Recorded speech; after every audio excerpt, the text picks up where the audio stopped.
На тогорочним фестивалу Ружова заградка буду виведзени 16 нови композиции.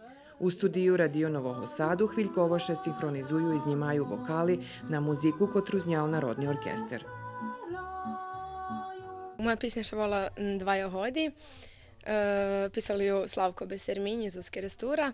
I tak, dostala som, poslali mi písňu, hej, text i noti. Perše mi še pitali, že či chcem nastupic, či budem, či som nezavžata, tedy može bud.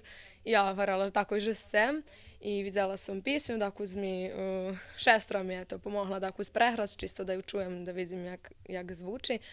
I već sam tak počela vežbati, hodila sam tu na probi, znimala sam sama sebe na telefon i već sam tak vežbala každi dzenj.